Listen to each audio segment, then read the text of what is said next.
nahi horiekin musika.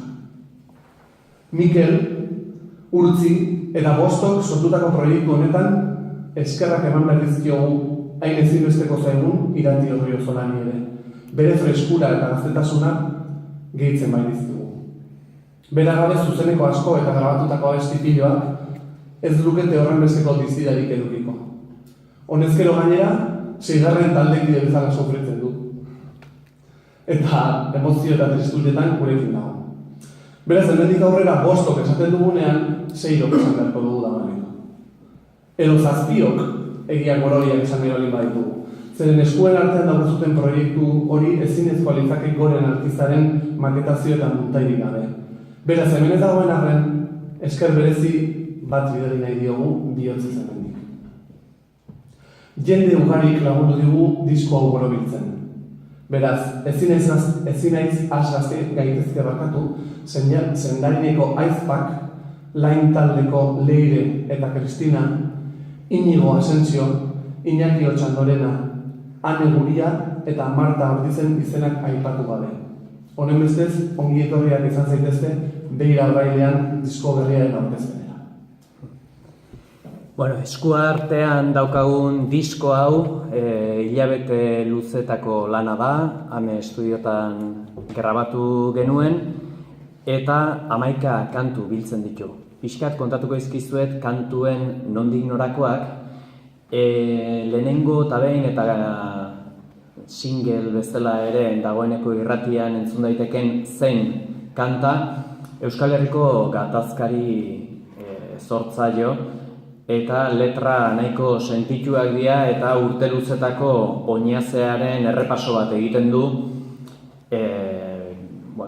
jolas bat egiten duen modu berean, errimakin jolastuz, ezin baita ulertu begira bertxotatikan aparte.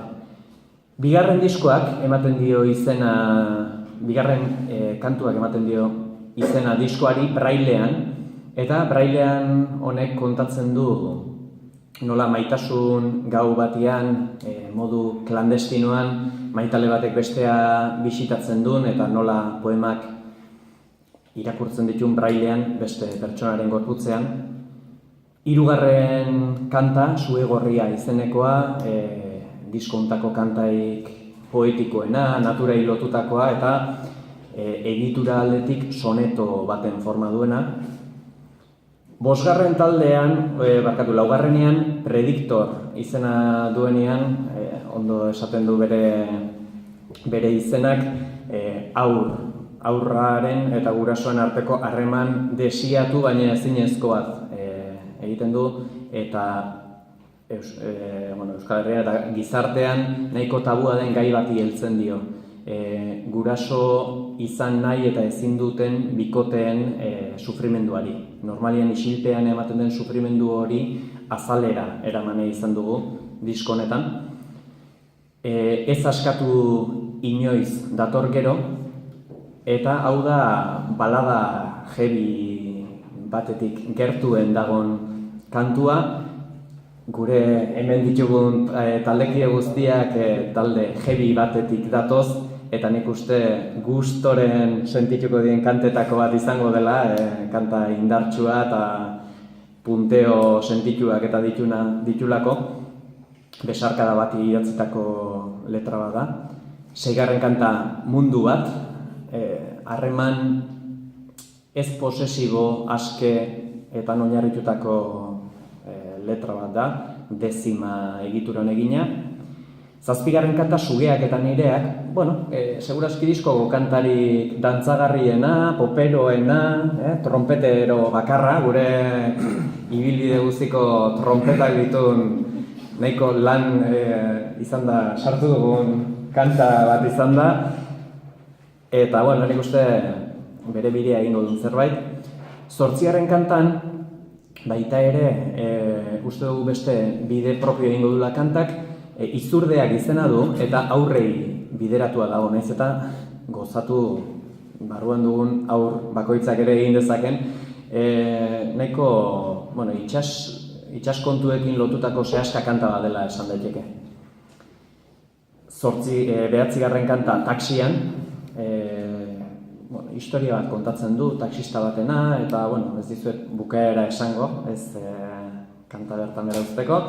10. Lumak maskulinidade berriei buruz jardun nahi izan dugu, baita ere uste dugu musika arloan orain arte ez dela asko landu, eta gizone izateko era bakarraren kontra aukera berriak ditugula uste dut gizonok gure burua kokatzeko gizarte honen aurrean eta inertzien aurrean, eta horri heldu nahi izan du diogu.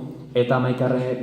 kanta rap bat da, rap estiloko base bat, eta pixkat 80. hamarkadan jaio ginenon oroitzapenak edo biltzen dituna. Igorrek pixkat kontatuko digu nondik nora datorren behira. Kantuak egiteko prozesu ez da. Jonek beti bere bertso sortak idazten ditu, eta gero prozesua izaten da, bidaltzen dizkit, eta ni musikatzen ditut. Eta musikako idei hori, grabazio hori, eramaten dugu lokalera, eta beste musikari guztien artean ematen dugu kantari forma, ezta? Bai gustatuko litzateke aipatzea berrikuntzak edo zein diren, ze orain artekoa betikoa da. Bai, lehenengotik 2. diskora egon zen evoluzio horrek jarraitu duela aurrera, eta 3. disko honetan musikalki oraindik garatuago dagoela, ezta? Horren adibide izan du da 5. instrumento bat sartzea kanta guztietan, aurreko diskoetan ikusten ez dena, eta hori da pianoa, eta pianoa dakarren guztiarekin, hain instrumento osoa kompletua izan da, kantuei ere eman dio bere aportazioan esaten da? Ekarpena. Bestalde, 2. diskuan hasi ginen esploratzen ere bai instrumento virtualen mundu hori, sartu benitu hainbat bi kantaten uste. Horko txeloa, biola, biolinak, eta 3. disko honetan postu hori pixka sakondu dugu, eta instrumento horietaz gain, hau da, sokez gain, sartu ditu ere bai haizeak. Hau da, aurkitzen altugu, tuba, trompetak, tromboiak, eta bar. Eta horrez gain, instrumento virtualetan ere, aurkitzen altuzue hainbat kantuetan horko atmosferak, arpegioak, eta bar sartuak. Instrumentoi dagokienez, ahotsa instrumento konsideratuta behintzat, lehen Garik aipatu duen bezala, iratiren ahotsa aurkitzen aldugu kantu askotan, baita beste kantari batzuen aportazioak ere, baina batez ere irati, eta gero, noski guztia nola defenditu kontzertuetan, horren beste instrumento eta horren beste ahots izan da, lehenengo aldiz, larun batetik aurrera hasten geran kontzertuetan, hasiko gara samplerrak erabiltzen. Hori izango zen beste berrikuntzetako bat, instrumento guzti horiek plazaratzeko. Eta ahotsak koro guztiak egiteko, hemendik aurrera iratiren laguntza izango du. Estiloi dagokienez, bai ikusten da, 2. diskoan egin genuen apostu hortan ere sakontzen jarraitu dugula. Lehenengo diskoa zen oso euskal kantautoren estiloan egina, 2. diskoan egin zen pixka pop rocken bide bat ireki zen, eta 3. disko honetan ia dena pop rocka dago, beste kanto batzuk, salsa, heavy, rap, folk kanta bat ere badago. Baina orokorren denak pop rockean sartuko nituzke. Gitarretan ere aldaketa asko nabaritzen da, 2. diskoan distorsiorik ez zegoen bezala, 3. diskoan ia kantu guztietan distorsioa nabaritzen dira. Orduan, estilo aldaketa hortan, bai, ikusten da, behira jarraitu duenak, bai ikusiko du aldaketa bat baita 2. diskotik 3. ere. Eta hori zen pixka bat aipatu nahi nuena.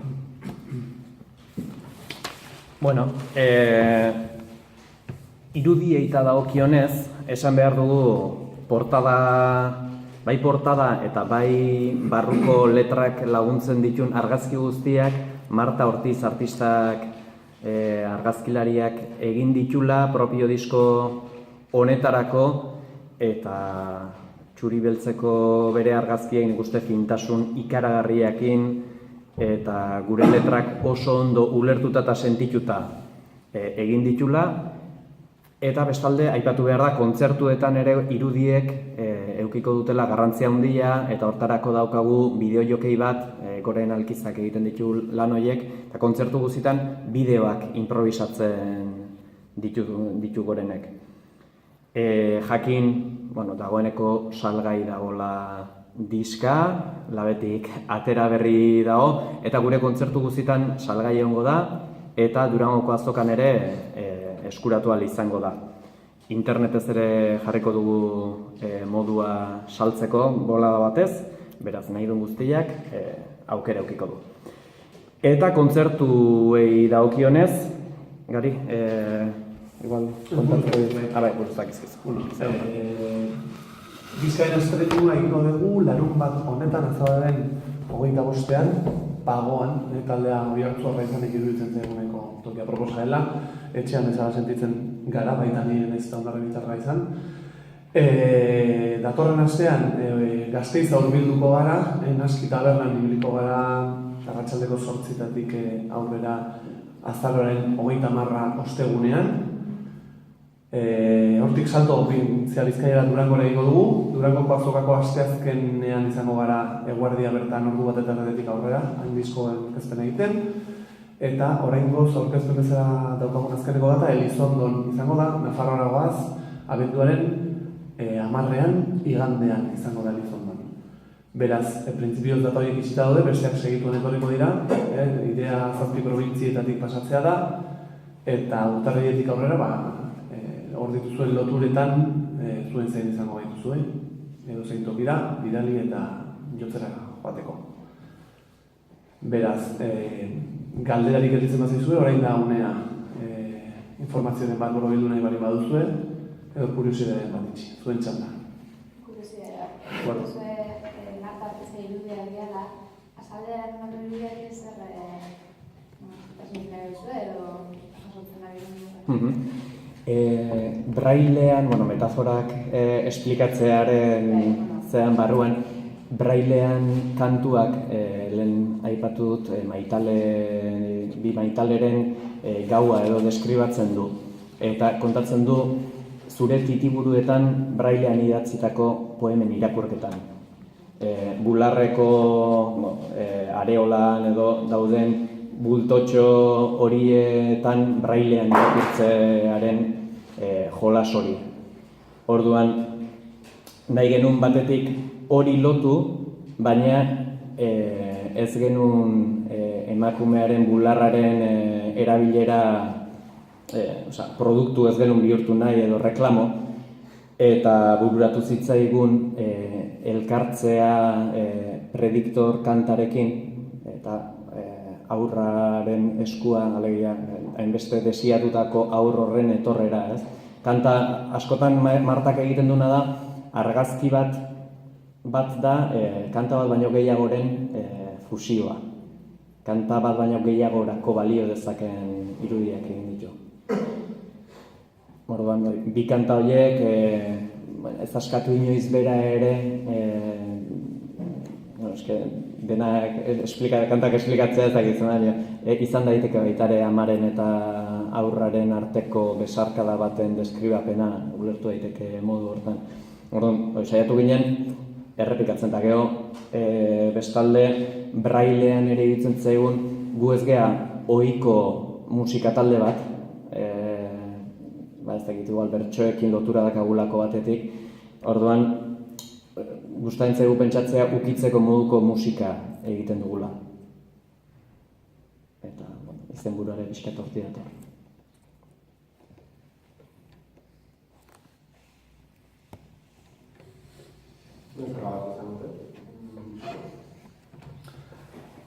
Galdera ona. Azkenean, grabaketekin gertatzen dena, azkenean 6 pertsona gutxinez gero kolaboratzaileak elkartzea ez dela erraza izaten. Orduan, guk ez dugu lortzen ohiko taldea bezala 15 edo 20 egun momentu berean hartu, oporretan eta hor murgiltzea. Orduan ibili dira, hau diskoaren atzean jartzen du buruzetekin, ez batu ame estudioetan dago grabatuta, Axular Aizmendiren gidaritzapean, eta hau grabatuta zegoen ja... Zen abenduan. Hasi zen, aurreko abenduan hasi ginen grabatzen.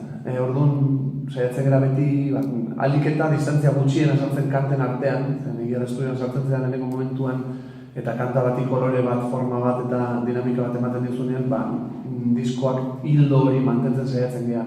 Bukatu duen Aste Santu. Bai, hori da, ezta? Abendutik Aste Santura. Gure helburua zen udarako oporrak genian irakasle munduan hiltzen garen ez, Aste Santuko oporretan bukatu genuen grabaketa. Hortik aurrera, nasketak ez da masterizazioa, pixkanako aigat dira, distantziara egin ditugu joan etorriak mutrikura. Masterra egin dugu Dr. Musiken, hemen Donostia bertan, Stanis Elortzaren gidaritzapean, eta hor bukatu zen dena printzipioz, nik uste torre begira dela bilibestera grabatzen. Bai, gero egia da horrek ere tartean aldaketa asko egin behar izan ditula instrumentu berri hortan. Hori zen zen abendutik Aste Santuko tarte. Hori da, Aste Santuko tarte hortan, samplerrak eta birita berriro egokitu behar direlako. Ordu bai da, ibilbide luzea duen diskoa da, eta azkenean errapatu gaitu abendua, bakatu azara, justo.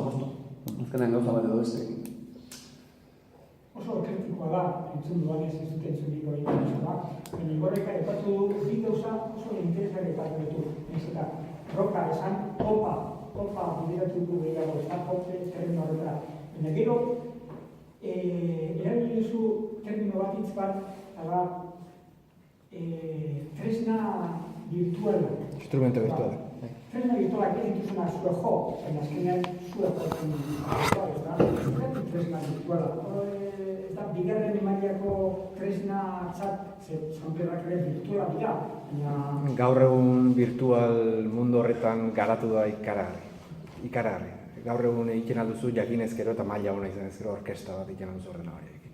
Hori virtuala da? Bai, gertatzen dena da audio horiek egiazko direla. Ordenagailuak egiten dituna da, audio horiek erabili baino egiazkiz, orkesta batek, zuk hartzen baldin baduzu biolina bat, punteroa, hartzen baduzu puntero bat, biolina hori ez da ordenagailu zaurrikatu, ez da audio bat da. Eta pertsona batek biolina jota, eta pertsona hori goi mailakoa. Eguneko zenbatek aipatzea ingo luke, desberdinko luke, biolin zea bat eskuz jotakoa eta...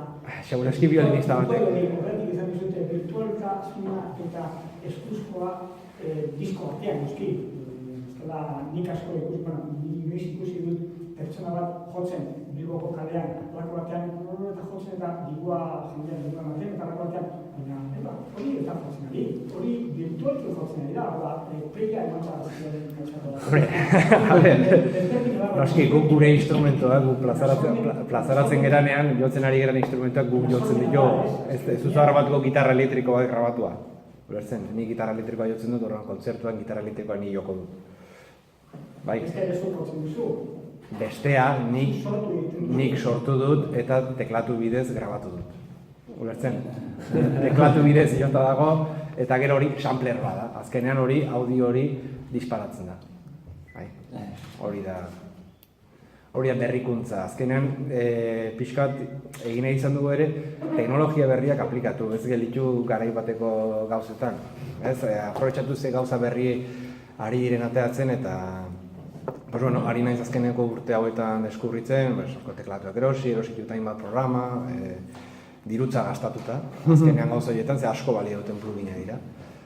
Eta horiekin egin ditzakezun gauzak, ez aprobetxatzea deus ere, egia esan nik pena handia ematen. Pena handia ematen, zezu kanta bat osatzen alduzu, borobiltzen alduzu hainbat instrumentorekin, eta gero problema betikoa da, ezin zera plazaratu orkesta batekin. Ezin gara atera 30 musikari, esken benetan igual 30 instrumentu daude grabatuak. Orduan modu bakarra zein da, jo ezin ditugun instrumentoiek, azkenean plugin bidez ateratzea. Eta ez da erristasun bat, ez zaitasun bat. Ze instrumento horrek aurre jarraitzen du. Eta zuk akatxiten baduzu, horrek aurre jarraituko eta salatuko zaitu. Honekin gure zuzenekoak asko komplikatuko ditugu, dakago margen de error, 0. Bai. Eta akatsa egiteko joera handia ere, bai. Azkenean gure imperfekzio guztiak gea. Pertsolaria izan da, Bai, moldatzen geha, zertara, bai, arriskutxoa, bai. Beste galderarik? Improvisazioe zaborrokiago da, Bai, improvisazioentzat lekua badago beti, baina ez da bertso saio musikatu bat. Bai, ahotsez kontzertu bat emateak dituen exigentziak eta bertso saio musikatu batenak desberdinak dira batetik, eta buruz edo jarreraz ere gauza desberdinak eskatzea izkit. Orduan, improvisatzera jarriko banintz, seguraski nahiko esgintze egingo nituzke mentalki. Improvisazioak du lekua kantu bakoitzaren aurretik normalean azalpentxo bat edo ematen dudalako, eta hori bai guztiz improvisatua izaten dela, nahiz eta batzutan errepikatu daiteken, baina zerbait gertatzen baldin badeo saiatzen geha txertatzen. Eta gero improvisatu, nire letrak memorizatzeko gaitasun eza dela eta beti asmatzen ditut hitz berriak kantuan nahi nazen bitartean. Kontzertutako gonbidatuak ere bai, gonbidatuak, herri bakoitzean gonbidatzen ditugu bat, hori ere erdi improvisatu da, Bai, diskoa zentratuko gara gehiago. Estamos. Mila esker.